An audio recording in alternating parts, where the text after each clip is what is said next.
Welcome to Kimberly's Bookshelf. Let's get a book off my shelf and read. Don't forget to like, share, and subscribe to this channel. Now let's get started. Today we're going to read Tengrenn's Tawny Scrawny Lion by Katherine Jackson, meaning she wrote the words, illustrated by Gustav Tengrenn, meaning he's the one who did the pictures. Let's begin. Once there was a tawny, scrawny, hungry lion who never could get enough to eat. He chased monkeys on Monday, kangaroos on Tuesday, zebras on Wednesday, bears on Thursday, camels on Friday, and on Saturday, elephants. And since he caught everything he ran after, the lion should have been as fat as butter, but he wasn't at all. The more he ate, the scrawnier and hungrier he grew. The other animals didn't feel one bit safe. They stood at a distance and tried to talk things over with the Tawny Scrawny Lion. "Oh, well, it's all your fault for running away," he grumbled. "If I didn't have to run for every single bite I get, I'd be as fat as butter and sleek as satin. Then I wouldn't have to eat so much, and you'd last longer." Just then, a fat little rabbit came hopping through the forest picking berries. All the big animals looked at him and grinned slyly. "Rabbit," they said. "Oh, you lucky rabbit. We appoint you to talk things over with the lion." And he's cute with his little basket. That made the little rabbit feel very proud. "What should I talk about?" he asked eagerly. "Any old thing," said the big animals. "The important thing is to go right up close." So the fat little rabbit hopped up to the big hungry lion and counted his ribs. "Ooh, you look much too scrawny to talk things over," he said. "So how about supper at my house first?"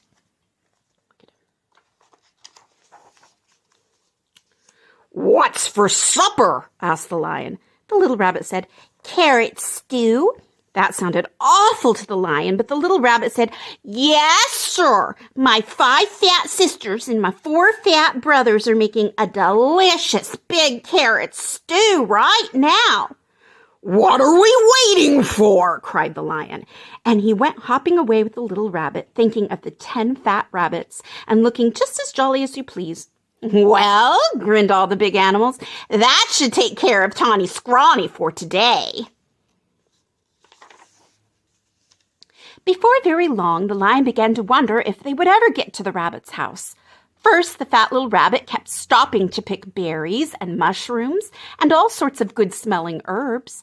And when his basket was full, what did he do but flop down on the river bank?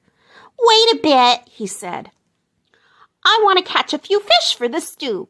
That was almost too much for the hungry lion. For a moment, he thought he would have to eat that one little rabbit then and there. But he kept saying, 5 fat sisters and 4 fat brothers," over and over to himself. And at last the two were on their way again. "Here we are," said the rabbit, hopping around a turn with the lion close behind him. Sure enough, there was the rabbit's house, with a big pot of carrot stew bubbling over an open fire. And sure enough, there were 9 more fat, merry little rabbits hopping around it.